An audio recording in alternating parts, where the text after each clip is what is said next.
This channel does not promote any violent, harmful, or illegal activities. All content provided by this channel is meant for an educational purpose only. Cancer Healer Center, a new beginning.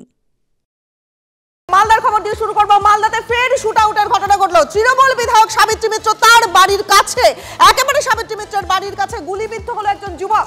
বিপ্লব ঘোষ নামের এই যুবক, তার হাতে গুলি লাগে। জুয়ার আসরে বচসাকে কেন্দ্র করে গুলি চলে বলে অভিযোগ উঠছে। মালদা মেডিকেলে নিয়ে যাওয়া হয় ওই যুবককে। ইংরেজবাজার পৌরসভার 13 নম্বর ওয়ার্ডের মালেপাড়ার ঘটনা। তবে মূল অভিযুক্ত উত্তম মণ্ডল ওরফে বল্ল এখনো অধরা। আমাদের সহকর্মী সুব্রতোষ এই মুহূর্তে রয়েছেন আমাদের সঙ্গে। সুব্রতোষ, মালদায় একের পর এক ঘটনা ঘটছে, কোথাও শুট আউট, কোথাও কুপিয়ে খুন। একই দিনে মালদায় তিনটে ঘটনা ঘটে গেল। পুলিশ প্রশাসন, আইন শৃঙ্খলা কোথায়? দেখো, সব থেকে বড় প্রশ্ন তুমি করেছো, কারণ এখানে খুবই সত্যি কথা যে একটা রাতের মধ্যে দুটো খুন এবং গুলি চালানোর ঘটনা ঘটলো। দুটোতেই কিন্তু কুপিয়ে খুন করা হলো, একটা ভূতনিতে এবং অন্যটা কালিয়াচকের চরিয়ানন্দপুরে গোলাপগঞ্জ ফাঁড়ি এলাকায়। অন্যদিকে মালদা শহরে ফের গুলি চলল সাবিত্রী মিত্র, প্রাক্তন মন্ত্রী এবং বিধায়িকা, তার বাড়ির খুব কাছে। এই মুহূর্তে আমাদের সঙ্গে রয়েছে, আমি সেই এলাকাতে রয়েছে, এই মুহূর্তে আমাদের সঙ্গে রয়েছে সেই বিপ্লব ঘোষ। তিনি বাজার যাচ্ছিলেন, বাজার যেতে গিয়ে অন্যের ঝামেলা ও তারা অন্যদিকে ঝামেলা করছিল, গুলিতে সেখানে গুলি চলে এবং সেই গুলিটা কিন্তু তার হাতে লাগে। এই যে তোমাকে দেখাচ্ছি যে এই যে পুরো গুলিটা কিন্তু ওপর হয়ে গেছে, মানে গুলিটা একদিক দিয়ে ঢুকে অন্য দিক দিয়ে বেরিয়ে গিয়েছে। এখনো তিনি চিকিৎসার মধ্যেই রয়েছেন। কি অবস্থা, কি ঘটনা ঘটেছে? অবস্থা বলতে ওখানে দুদলের কোনো এই রোহিত মণ্ডল যে বলছেন, ওর শালা আছে তনুজ মণ্ডল, ওর সঙ্গে উত্তম মণ্ডল মানে বল্লর একটা কোনো গণ্ডগোল ছিল, আগে থেকে নাকি থ্রেটবাজি চলছিল। তো রোহিতের যে মানে তনুজের যে বাবা আছে, ও একটা মীমাংসা করার জন্য এসেছিলো, ওখানে মীমাংসার কাজটা চলছিল। সে সময় মীমাংসা করতে করতে উত্তম মণ্ডলকে মানে বল্লকে সুব্রত বলে একটা ছেলে ওকে হ্যান্ডওভার করে পিস্তল। সে তখন বলে গুলি চালিয়ে দেবো বলে 3 রাউন্ড পরপর গুলি চালায়। 1 রাউন্ড গুলি আমার হাতে লাগে। সেই সময় আমি ওখান থেকে বাজার যাচ্ছিলাম, বাড়িতে গেস্ট আসার জন্য আমি জিনিস আনতে যাচ্ছিলাম। তো তারপরে গুলিটা লাগে। আমি বর্তমানে এখন ইনজিওর, সদর হাসপাতাল থেকে আমাকে চিকিৎসাধীন এবং হাতে আমার প্লেট বসাতে হবে। তো আপনাকে নিয়ে যায় কারা? আমাকে আমার বাড়ির লোকজন এবং পাড়া প্রতিবেশী সবাই মিলে নিয়ে যায়। এখানে আরও অনেকেই রয়েছেন। যে আপনি তো বয়স্ক মানুষ, এখান থেকে দেখছেন যে এই পিস্তল কি করে পাচ্ছে, তার দুঃসাহস কি করে হচ্ছে যে এইভাবে প্রকাশ্যে গুলি চালিয়ে দেওয়া? নিশ্চয়ই ওর কোনো হাত আছে, না হলে পিস্তল পাবে কোথায়? মানে শাসক দলের নেতাদের মদত আছে? শাসক দলের মতই হবে, মানে নেতাদের মদত রয়েছে। হ্যাঁ, নেতাদের মদত আছে, না হলে পাবে কি করে এত? একেবারে সুব্রতোষ, বুঝতে পারছি তুমি আমাদের সঙ্গে থাকো। এই ঘটনাকে কেন্দ্র করে কিন্তু রাজনৈতিক চাপানুতো শুরু হয়েছে। তৃণমূল, বিজেপি, তারা কে কি বলছে শুনবো।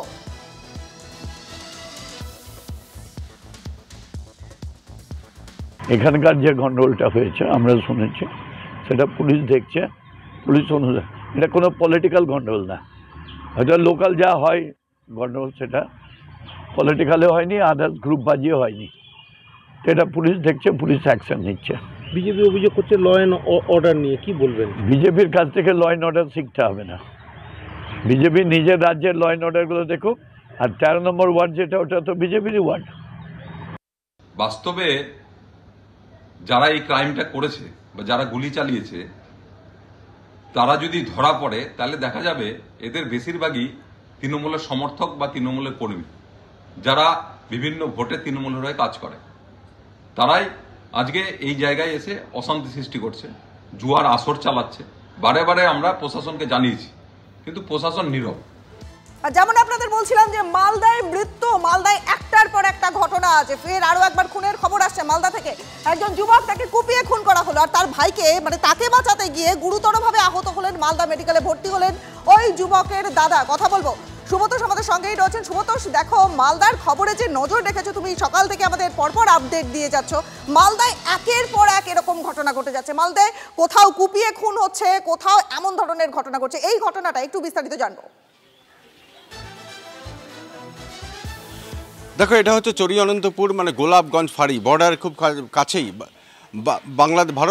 বাংলাদেশ খুব কাছেই, এবং কালিয়াচক থানার অন্তর্গত গোলাপগঞ্জ ফাঁড়ির এলাকা, গোয়ালপাড়া গ্রাম। এবং সেখানে যেহেতু দোল চলছিল, হোলি চলছিল এবং রং খেলছিল সকলেই, এবং সেই সময় বাইকে করে সেই চা বিক্রেতা যুবক শেষ তার দাদাকে সঙ্গে নিয়ে এসে যাচ্ছিল, সেই সময় রাস্তাতে হঠাৎ করে তাকে কটূক্তি করে, অশ্লীল কথা বলে অভিযোগ মনোজ ঘোষ নামে এক ব্যক্তি, এবং তার সঙ্গে তখন বিবাদ শুরু হয়ে যায়। এরপরে দুপক্ষই হাঁসুয়া নিয়ে চলে আসে এবং পরস্পরের উপর আক্রমণ করে। ইতিমধ্যেই মানে একের পর এক কোপ মারার ফলে সেখানে আমি ছিলাম না, আমি নিজের বাড়িতে ছিলাম, আমার বাড়ি মঙ্গলবাড়ি নলডুবি। কিন্তু আমি ফোনে শুনতে পেলাম যেরকম ভাইদের সঙ্গে মারামারি হয়েছে, যে ওই যে বিকাশ বলছে মারা গেল আমার ভাই, আর আমার আর এক দাদাকে আঘাত করেছে, দাদার মাথায় কোপ আছে, হাতে কোপ আছে, সেই দাদাও সিরিয়াস আছে খুব, আর হাতের রগ কাটা গেছে, এইসব ভর্তি আছে এখানে দুজনে, একজন তো চলে গেল। কে মেরেছে? মনোজ ঘোষ। আমার ভাইরা গাড়ি মোটরসাইকেলে বাড়ি থেকে বেরিয়েছিল, ভাই আমার নেশাপান কিছু করে না, বাড়ি থেকে বেরিয়েছিল, এবার মনোজ ঘোষ মদ খেয়ে ভাইকে টোন কেটেছে, গালাগালি করেছে, ভাইয়ের সহ্য হয়নি, তখন এবার দুজনে মুখোমুখি হয়েছে, তখন ওরা মনোজ ঘোষরা বাড়ি থেকে হাঁসুয়া লাঠি নিয়ে তখন আমার ভাইকে কুপিয়েছে। মালদার সামগ্রিক পরিস্থিতিটা বুঝছেন, কি অবস্থায় পৌঁছে গেছে পরিস্থিতি, কোথাও কোপ কোথাও গুলি, আর ক্ষেতের ফসল ছাগল খেয়ে নিচ্ছিল, এই একটা সামান্য ঘটনা। এই ঘটনাকে কেন্দ্র করে দুটো পরিবারের মধ্যে বিবাদের সূত্রপাত, অশান্তি পৌঁছালো চরমে। মালদার ভূতনি, সেখানে রক্তারক্তি কাণ্ড ঘটলো। এলোপাথারি কোপ মেরে দক্ষিণ চণ্ডীপুর পঞ্চায়েতের সচিব তাকে খুন করে দেওয়া হলো। অভিযোগ উঠছে যে পঞ্চায়েত সচিবের খুড়তুতো ভাই ফেকান মণ্ডল তার বিরুদ্ধে। পঞ্চায়েতের সচিব কমল মণ্ডল তাকে হাঁসুয়া দিয়ে এলোপাথারি কোপাতে থাকে। ঘটনাস্থলে মৃত্যু হয় এই কমলের। ছাড় পাননি এই পঞ্চায়েত সচিবের স্ত্রী পর্যন্ত, কলকাতার হাসপাতালে রেফার করা হয়েছে তাকে। দুই পরিবারের এই সংঘর্ষে আহত হয়েছেন আরো 6 জন। ঘটনার তদন্ত শুরু করেছে পুলিশ। প্রাক্তন পুলিশ কর্তা অরিন্দম আচার্য এই মুহূর্তে রয়েছেন আমাদের সঙ্গে। অরিন্দম বাবু, আজ সকাল থেকে মালদায় মৃত্যু, এই কথাটাই বলতে হচ্ছে। মালদায় একের পর এক ঘটনা ঘটে যাচ্ছে। কোথাও মালদায় ক্ষেতের ফসল ছাগল খেয়ে নিচ্ছে, তাই নিয়ে দুই পরিবারের মধ্যে বচসার মধ্যে দিয়ে মৃত্যু, কোথাও গুলি, কোথাও কোপ। কি বলবেন, মালদার সামগ্রিক পরিস্থিতিটা এমন অবস্থায় যাচ্ছে? আচ্ছা, আপনি আমাকে বলুন তো, আমাদের ভারতে এতগুলো স্টেট রয়েছে তো 34টা মতো, কোনো জায়গায় কোনো স্টেটের কোনো মুখ্যমন্ত্রী এত উতলা হয়? নতুন বছরকে স্বাগত জানালো একজন শাসক দলের একজন খুব গুরুত্বপূর্ণ নেতা বাবলা সরকারের মৃত্যুকে নিয়ে, এবং তার জন্য মুখ্যমন্ত্রী এসপি কে লেফট এন্ড রাইট, আমরা বলবো লেফট এন্ড রাইট অপমানিত করেছে, ডিআইবি কে অপমানিত করেছে। আমি আপনাদের টিভিতে শুধু নয় সব জায়গায় বলছি যে মালদা, মুর্শিদাবাদ এবং নদিয়া যা ভয়ঙ্কর রূপটা আমরা দেখতে পাচ্ছি, আছে আইন কি আদৌ আছে?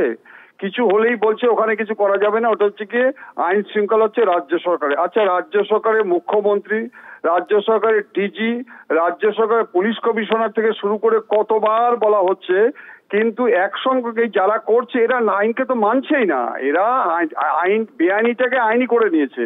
যার জন্যই আজকে এই ভয়ঙ্কর পরিস্থিতি। মালদার সাধারণ মানুষ যেভাবে নাকি আজকে অত্যাচারিত হচ্ছে, এবং মালদার মুর্শিদাবাদ এফেক্টটা কিন্তু সারা ওয়েস্ট বেঙ্গলে পড়ছে, যে সাধারণ মানুষের নিরাপত্তা। আজকে ব্যারাকপুরে দেখুন কিভাবে হত্যাটা হলো, আপনি একের পর এক দেখুন। মাননীয় মুখ্যমন্ত্রী কমিশনারেট করেছে, মাননীয় মুখ্যমন্ত্রী এক একটা ডিস্ট্রিক্টে ভাগ করেছে অ্যাডমিনিস্ট্রেটিভ পয়েন্ট অফ ভিউ থেকে। আমরা কি দেখতে পাচ্ছি? আমরা দেখতে পাচ্ছি সারা পশ্চিমবঙ্গে যেভাবে নাকি আজকে এক সংখ্যক মানুষ ক্রিমিনাল, তারা আজকে ছত্রছায়া থেকে আইনকে বৃদ্ধাঙ্গুষ্ঠ দেখিয়ে যেভাবে নরহত্যায় মেতে উঠেছে, নারীর আব্রুকে অসম্মান করার জন্য মেতে উঠেছে, এটা ভয়ঙ্কর রূপ। এবং এটা কিন্তু আমি মনে করে থাকি যে administration should apply more administrative sharp teeth. যদি না করতে পারে এবং তাদের কনভিকশন করে যদি জেল না করাতে পারে, তাহলে কিন্তু আরো একেবারেই অরিন্দম বাবু, আপনার কথা একেবারেই পরিষ্কার। অনেক অনেক ধন্যবাদ আপনাকে। প্রাক্তন পুলিশ কর্তা অরিন্দম আচার্যের সঙ্গে কথা বললাম। রাজ্য জুড়ে দুষ্কৃতীদের দাপাদাপি, মালদা জুড়ে মালদার 3টে ছবি পাশাপাশি দেখছেন আজ সকাল থেকে মালদার ছবি।